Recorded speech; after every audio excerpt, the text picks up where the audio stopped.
Let's do the upper body warm up. The upper body warm up, we are trying to engage our head, neck, shoulder, and then our wrist. So, warming up will help you to reduce spasms and any other muscle catch when we do our yoga poses. So, let's try some upper body stretches and some basic poses. So I will recommend you to sit in folded leg pose, which is Vajrasan, to do your upper body pose, because it will help to keep your spinal cord, that is your backbone, straight. So keep your spine straight and then use your thumb finger to push your jawbone up and feel the stretch in your neck. Then lock your hand, press it behind your head, your jaws touching your chest. Gently press it and feel the stretch. Feel the stretch behind your neck as well as a little bit near your throat. Then use your hand to push your jaw to the sides. So you're giving a good isometric stretch to your neck muscles. Consciously stretching your neck muscles on both the sides.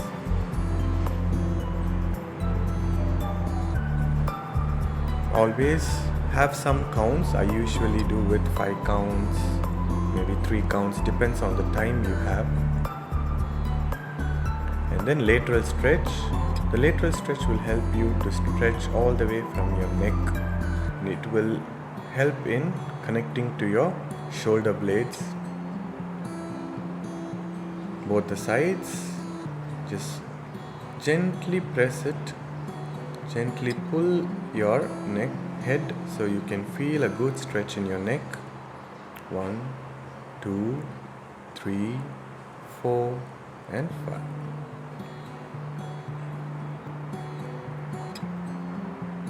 And then a basic neck rotation, lower rotation, upper rotation, however comfortable for you. So this will help to release the tension in your neck and improve the blood flow. Once the blood flow is improved and then the muscles are ready, then you can start doing the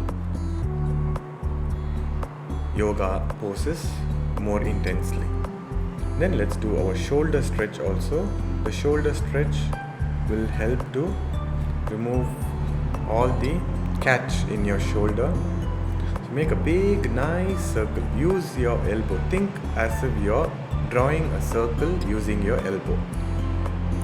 Both rotations and then opposite rotation also.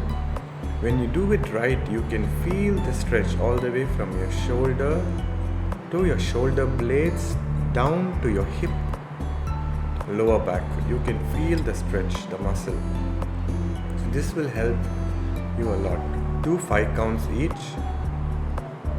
So once we have finished our head, neck, shoulder, and then we go to our wrists. So don't bend your elbow. Then gently pull your fingers upper, lower, and then inward. So all the sides you are trying to engage your wrist, because when we do our yoga poses, we are using our wrists a lot in balancing. So if your wrist is not ready, you might damage it. These small stretches will help the wrist to get ready. And then try to put your thumb finger inside and then close your fist and then make a wrist rotation. So you can of course do without putting your thumb finger inside, but you can feel that when you put your thumb finger inside, you have a better stretch in your forearm. So you consciously engage your muscles and stretch them. Try not to overdo, stretch them a little by little so that you feel very good. And then let's do a little bit of chest opening. The chest opening, this poses when you breathe in, You open your chest, look up, and then when you breathe out, you close your chest, make a very nice curve like a cat. So this will help to reduce the tension in your shoulder, your back.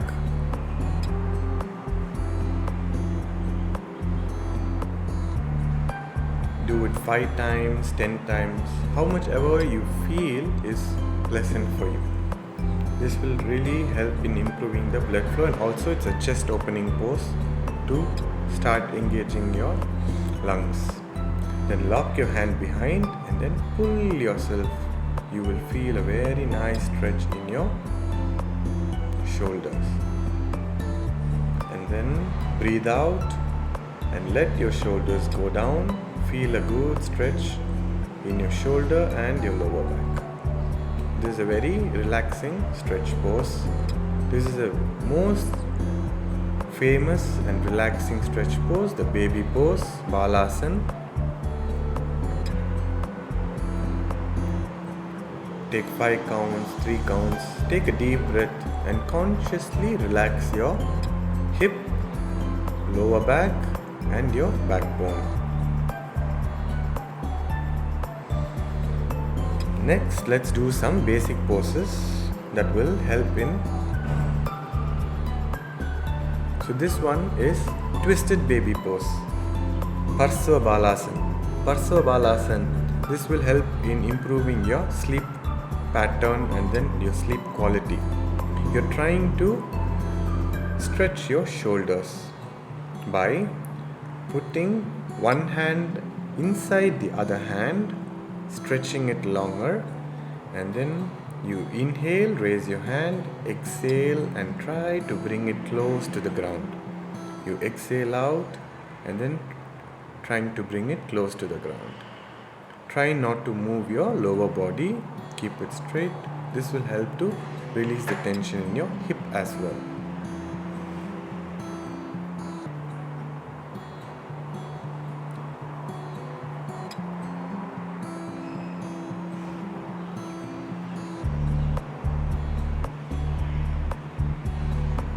Next, let's do a variation of the fish pose, Matsyasana. First, lie down on your back with your legs folded on the sides.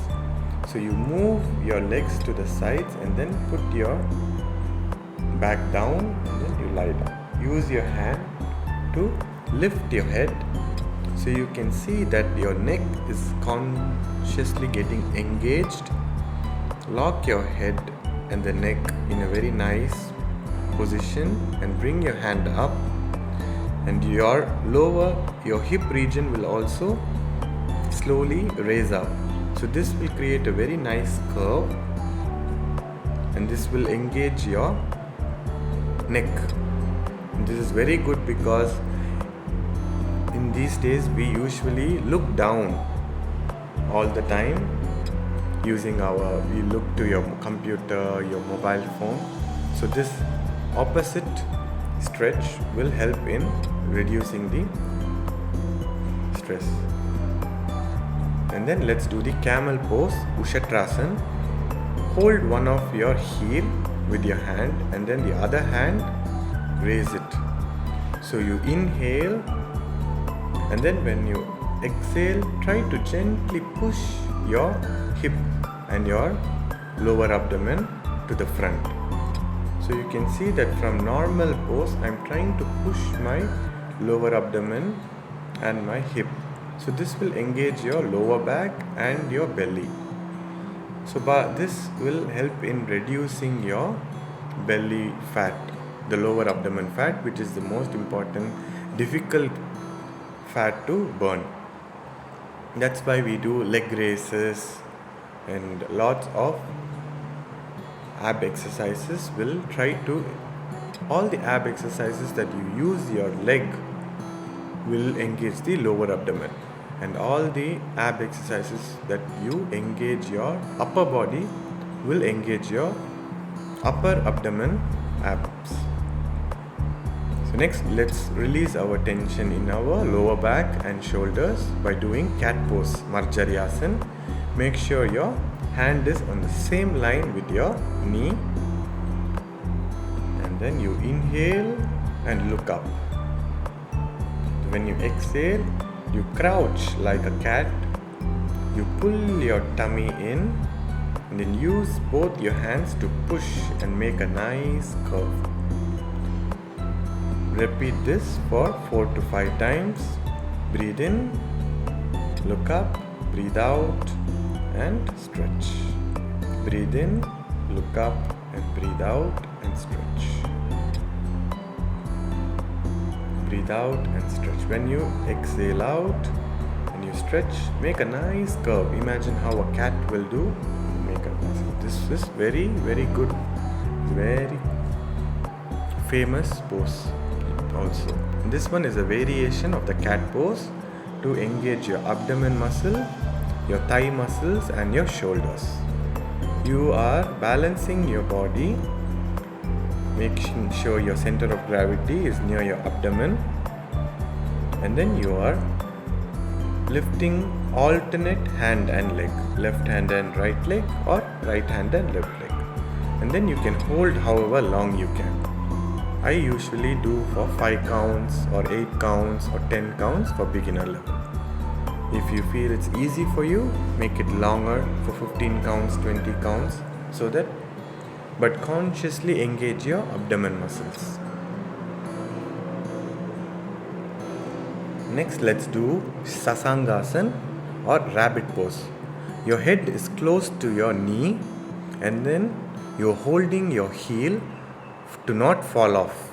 So you're holding your heel to let your body stay in the same pose. Then you're trying to push your body a little bit to the front. So what happens is your neck gets engaged. Your neck. This is to engage your neck. Sasangasana or rabbit pose. Next one, let's do a dolphin pose. You clench your fist in front of you, make a triangle, and then raise your hip. This is dolphin pose. You raise your hip, make a triangle in front of you, raise your hip, and then this is strengthening your shoulder muscles, especially for women and also for all men who are working in IT company. I would definitely recommend to do this. This will help to, when you strengthen your muscles, then your muscles won't get tired and your bones won't have the strain. So try to strengthen. So when you, this pose, dolphin, will help to strengthen the shoulders. Next one, you put your chest down, raise your hip up, and then raise your leg and try to hold the leg. This is helping to there is only 3 points touching the floor: my knee and my chest. Sometimes your jawbone will also touch down, but if you are putting too much weight on your jawbone, reduce it. You should engage your chest and your knees more.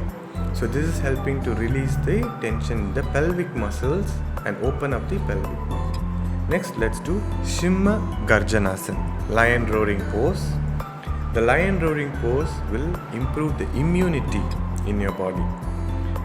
So you sit down with your hands in front of you, bent, and then when you raise your body a little bit, you roar like a lion, and then open your mouth out and let your tongue fall down as long as possible. So this one will help in engaging your goiter, the muscles that is involved in insulin secretion also. Next, let's do this Gomukhasana, cow face pose. Your knee, one knee over the other, try to bring the knees on the same line, then try to lock your hand behind. So since my left leg is above, I'm using my right leg above. So your alternate hand and leg. Consciously lock your hand behind and try to look straight. And then keep your spine straight. This will help in reducing the tension in your shoulders.